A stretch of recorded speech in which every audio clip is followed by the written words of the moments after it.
tragic things often happen to us. One day we can be experiencing a most precious and glorious moment, and within seconds, our lives can be drastically changed forever. I ask, how do you carry on during these times? How can you overcome the hurt of losing a loved one? What do you do when the hurt comes? Well, this is the reason I am here today to share with you my story of how I learned how to live beyond my tragedy. In October of 1970, I married a great young man. As a matter of fact, we were both very young when we married. During our marriage, I would give birth to two wonderful children. One boy, Botswana, and one girl, Mitzi. Mitzi was our oldest, and she had this funny laugh. It was the kind of laugh that when you heard it, would make you laugh too. Our children were brought up on the west side of Chicago. One place in particular that stands out in my mind was our first apartment. One night as we would come home to our apartment, we would find the hallway entrance that led to the first floor dark. The bulb had been broken. So we carried our children up the stairs to the first floor in the darkness. As we attempted to open the door, we would find that the lock was broken as we would freely push open the door. All of our belongings were lying on the floor. We had been robbed. We were faced with having to make a decision on this night. Would we stay and face the challenge that is now set before us? Or will we continue, or will we leave and go back to Mama's house? We decided to stay, as we would continue to stay amidst other challenges that we would face later in our lives. Because that is what you do when you face challenges in your life. You stay and you stand. Because if you don't stand for something, you will often fall for anything.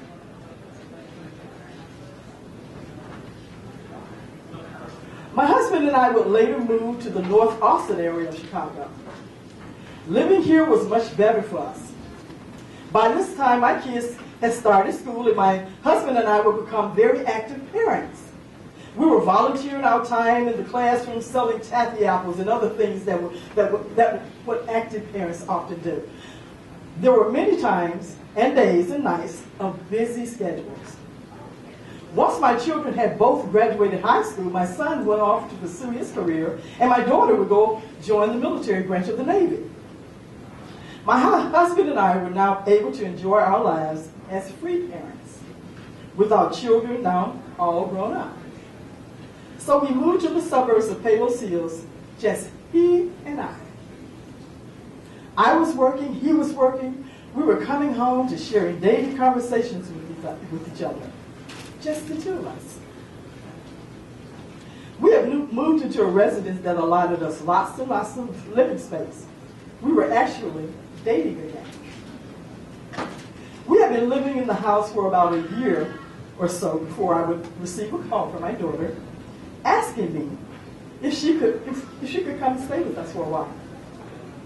And so my daughter moved in with us, my husband and I, into our new residence, where she would go on to pursue a career in nursing. She became a great certified nursing assistant, working various jobs in this field. However, during the course of this time, she would become pregnant with her first child. So in August of 1995, my daughter would give birth to a daughter. Around the same time that my husband and I were celebrating our 25th year anniversary. The baby was born, as a matter of fact, 2 weeks prior to our anniversary. So not only were we celebrating our marriage, but we were also celebrating the birth of our new grandchild. Life was truly good. Many times I would find myself babysitting my granddaughter, with my daughter working and starting school. I remember her always saying to me, "Mom, You are the best babysitter.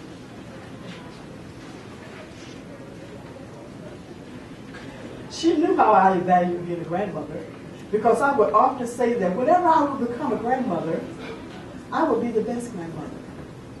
So here lies the moment in my time that I could be that grandmother. A year would pass and my daughter would inform us, my husband and I, of a second pregnancy,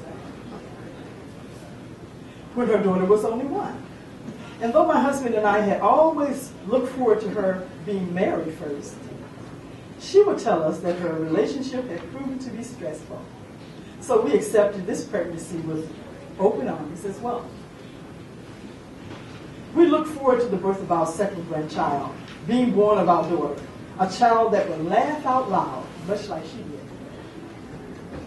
But in February of 1997, things would change the course that the next moments in our life would take. Because during this time, Missy would return home from the hospital after receiving an ultrasound, complaining of having complications with her breathing. So moments after she got into the house, she would go upstairs to her room, taking her daughter with her. She loved that little girl very much. I started to prepare tea and soup for her. Then suddenly I would hear a scream coming from my bedroom, from her bedroom upstairs. "Mom, I can't breathe." I immediately ran to her before calling for an ambulance. When the ambulance would arrive, the paramedics would administer oxygen before taking her to the hospital. While they had her body on the stretcher, I remember seeing her lying there, faintly smiling back at her daughter and I, as we stood in the doorway of the house. I touched her face before she was placed in the ambulance. Little did I know that this would be the last time that my daughter would ever grace the presence of our home ever again.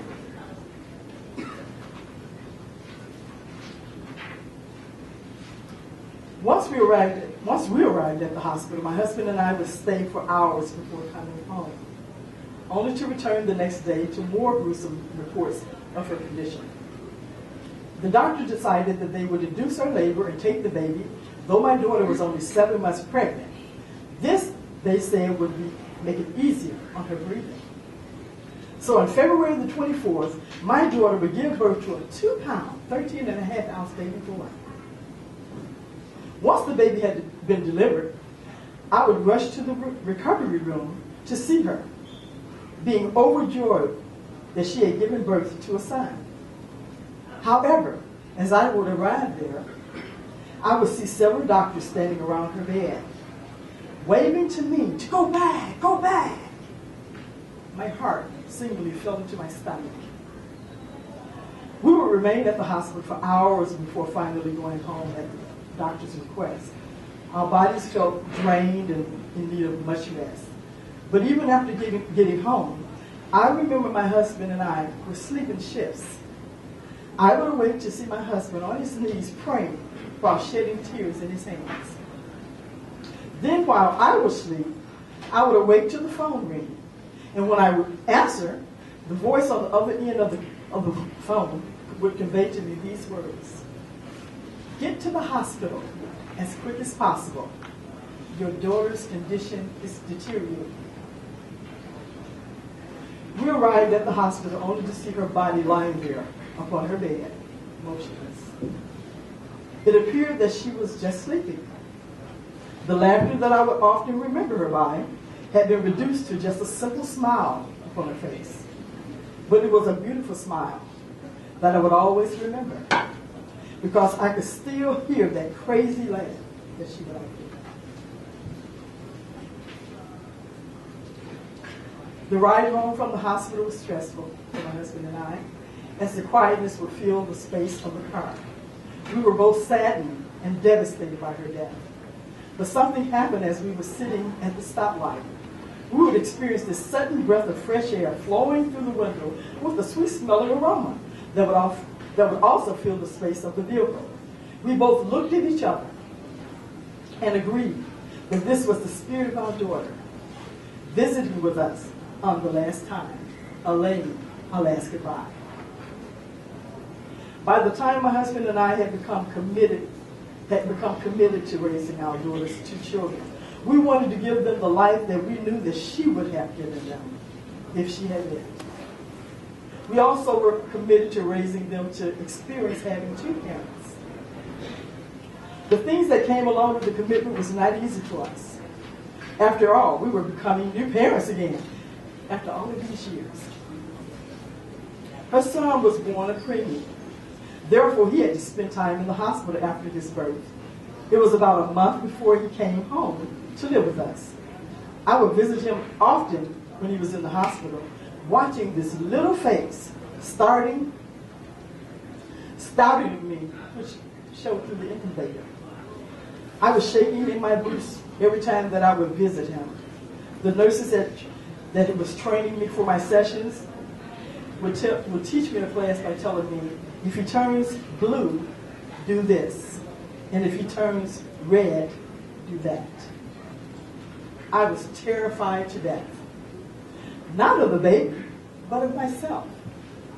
I just didn't want to hurt him because he was still so very small. I thought that just by picking him up, I would break something. However, the days would come when it would become easier and easier for me. I would experience both children growing up fast, much like my children did. So in about a 2-month period, my husband and I was able to return to our church, where we would receive great support and encouragement from church members, family, and friends. Before long, 3 years would have passed, as my daughter's death was still vivid in my mind.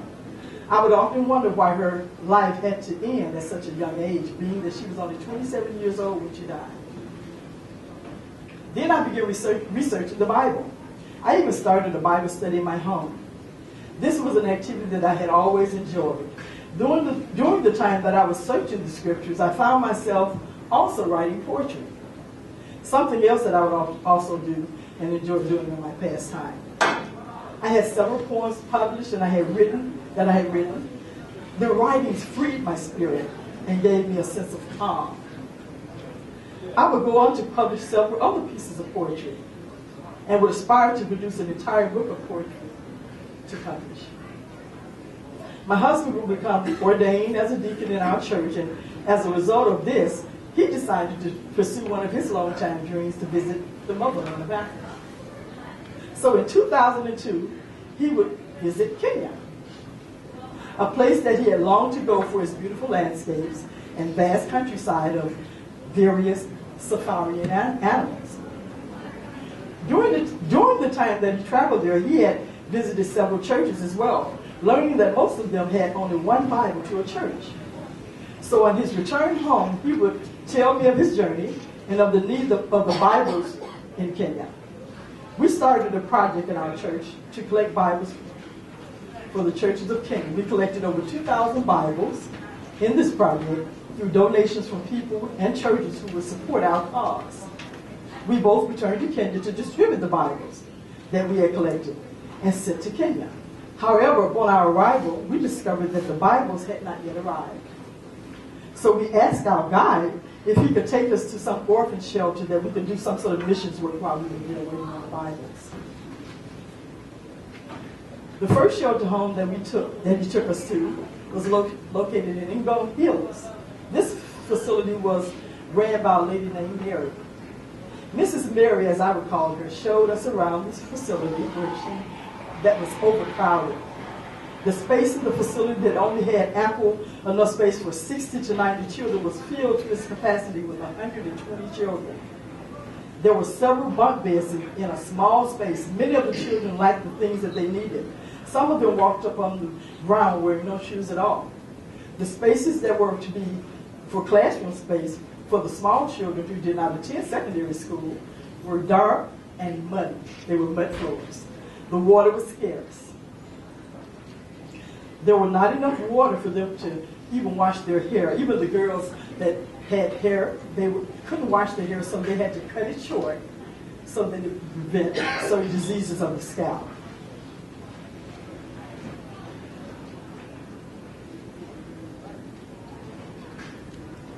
I had watched while one of the teachers in the classroom would take one pencil and break it into 3 pieces and share it with the children. They would use a razor blade as the pencil sharpener. A small boy, child was only a few days old, had been brought into the facility while we were there. His body had been placed into a bush country by his mother, who was told by her parents that they could not afford to feed that child. The baby's body had been partially eaten by ants and left to die. He had been discovered by some women walking alongside the road. My husband and I paid for the baby's medical, which was about $100. Before returning home, we would sponsor the child along with 12 other children, which were in need of help. Children like Junie, whose mother had committed suicide after learning that she had AIDS. She would leave Junie's body on the railroad tracks. However, Junie was rescued. And Brian, who never knew his father and whose mother had died of the HIV virus, upon learning that he was infected with the virus and being teased by his children at the shelter, Brian walked into a room, stood at the table, and attempted to take his life. Brian, too, was rescued by one of the staff. Brian resides at the Foster Shelter Home in Kenya. My husband and I returned home to find sponsorship for the remaining children who resided at the Silver Shelter Home in Kenya. Our goal was that all the remaining children receive sponsorship as well. In the commitment, we started the FOSSIC organization, which stands for Friends of Sheltered Children in Kenya. The FOSSIC organization had gone on to help many children in Kenya. Children like Charity, to name a few. Charity had dreams of becoming a lawyer when we first met her. Charity is now attending law school through the help that she received through the FOSSIC organization. And Agnes, who was able to attend a trade school to upgrade her skills in typing and business management through FOSSIC. And even me, I was helped because through helping children like my grandchildren and the other children who were in need, I was able to go on to publish my first completed book of poetry that you can find in this library. The book was published in 2006. So yes, I'm here to say that tragic things does happen to us. Sometimes our life experiences can almost be unbearable. And we do lose loved ones. But you know, light does shine at the end of the darkest of our circumstances. A light that is so bright, it oftentimes blinds us. But I believe that this blindness that we experience allows us to really open our eyes to see what our true purpose is. And that is to give life a new hope through our helping others who are in need amidst tragic times. Now I would like to recite to you this poem that I have written as a way of shining my light upon you with my poetry. Amidst the tragedy. Amidst tragic times, they came in the light, the numbers being that of near none to many, as they traveled in the distance of the night, with eyes that were fading and faces that were seemingly worn. They too were awaiting upon lifted spirits that had been torn. Standing on bended knees, they were praying for many of the ones who were wounded in their battles, like me. I shall never forget the night that they were being brave and astoundingly free, helping us to stand and truly see the light again, as it would shine at the end of our time amidst our tragic times.